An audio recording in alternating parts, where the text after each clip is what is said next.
Kain tayo.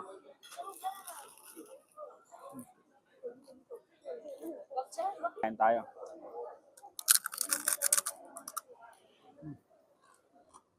Ay! Teka lang. Saan kayo pupunta? Magpapares. Magpapares. Magpapares. Sama ako. Tara. Doon. Right, so another food for another day mga box. So ayan, nagkaya yung tropa na magpares at ayan, syempre sumama tayo dahil magpo-food trip nga naman. Pero nagulat ako na dito pala kami magpapares.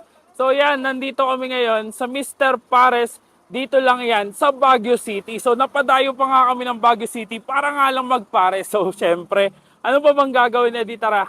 Let's go! Food trip na tayo!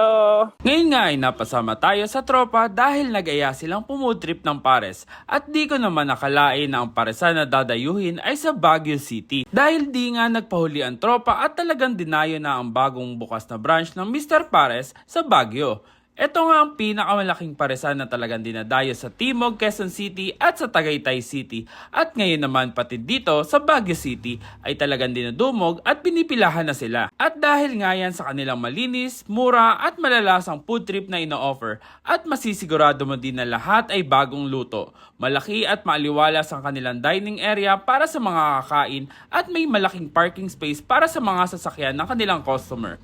Kaya naman dahil malayo ang ating dinayo, susulitin ko na ang food trip ko dito. So mga box, ito nga yung food trip natin ngayon dito sa Mr. Pares, Baguio City. So meron tayo ditong crispy pata overload. Ayan, na merong chicharong bulaklak, bagnet, only sabaw, tas good for 4 person. For only 750 pesos. At meron din tayo ditong crispy ulo overload na merong bagnet, chicharong bulaklak, only sabaw na rin yan, only rice, and good for 5 person for only 950 pesos. So huwag na natin patagalin, tara, bakbakan na natin to. Let's go. Guys, ito na yung crispy ulo nila. Ang laki.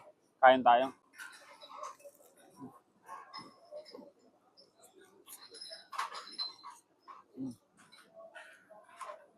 Kain na.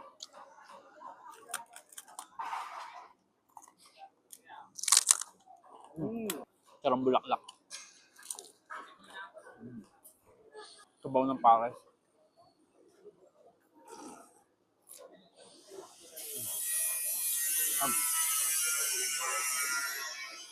So guys, ito nga yung kanilang crispy pata overload. Kain tayo.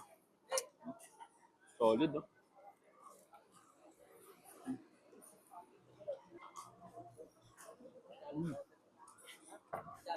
Masarap to pag may sabaw.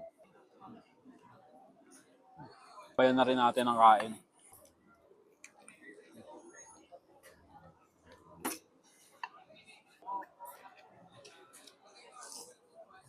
So, paano mga box, uubusin ko muna to. Kaya ikaw, kung gusto mong masubukan, located nga ito sa Baguio City. At kung medyo nalalayuan ka, meron din silang branch sa Timog, Quezon City at sa Tagaytay. So, paano?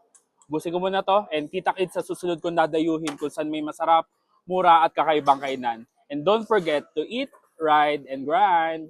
Let's go!